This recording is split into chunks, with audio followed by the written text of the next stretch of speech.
Okay guys ready થઈ ગયા છે ઓલમોસ્ટ બધા, થોડું લેટ થયું પણ બધા ઓલવે રેડી થઈ ગયા.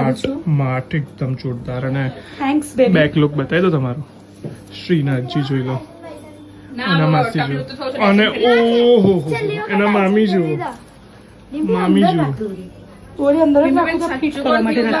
અને આ જુઓ આજે છેલ્લું ડાયસન ફેરવી દે પછી નહીં ફેરવા મળે.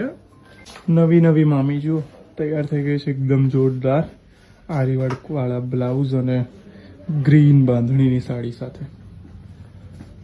અને આ બધું જ્વેલરી એન્ડ ઓલ હેરિટેજ. નહીં થાય બ્રિજેશ રેવા દેન ચોપ નો ગ્રીન લુક, વ્હાઈટ આરી વાળો બ્લાઉઝ અને આ રેસા જે પડાય છે જબરજસ્ત લુક તો જોઈ લો. અને મને છે ને હંમેશા ટ્રેડિશનલમાં ગમે કે ઇયરિંગ્સ આવી રીતની કંઈક પહેરી હોય ને તો she took that look today.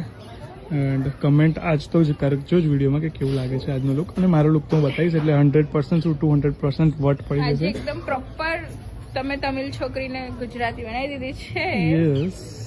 અને એના મમ્મી પપ્પા બી આવ્યા છે તો એમને બી આપણે બતાવ્યું વિડીયોમાં એમનું રિએક્શન. Let's go.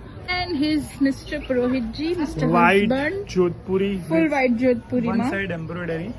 અને મારા શૂઝ બી એવા છે બ્રાઉન કલરના ડાર્ક. તો ફૂલ લુક મારા સ્ટોરી પર તો તમે જોઈ લેજો. પણ આ મંદિર છે એટલે મેં અહીંયા Yes. શૂઝ તો તમે છે ને મને કમેન્ટમાં જણાવજો મને લુક કેવો લાગ્યો. ફોટોઝ ને વિડીયોઝ અમે લોકોએ મૂક્યા છે અલગથી, એક નાની રીલ બનાવી છે તો એ જોઈ લેજો. એન્ડ બસ હવે ફટાફટ અંદર જઈએ અને બધાને મળીએ. ચલો. મામા અને મામી તૈયાર થઈ ગયા છે જોનોઈ માટે. અને મારા બંનેનો લુક કેવો લાગે છે? મામા મામી એટીટ્યુડ મારી કાઢે, જોરદાર એટીટ્યુડ કાઢે. સ્કેન થઈ ગયા. ચલો ચલ જઈએ.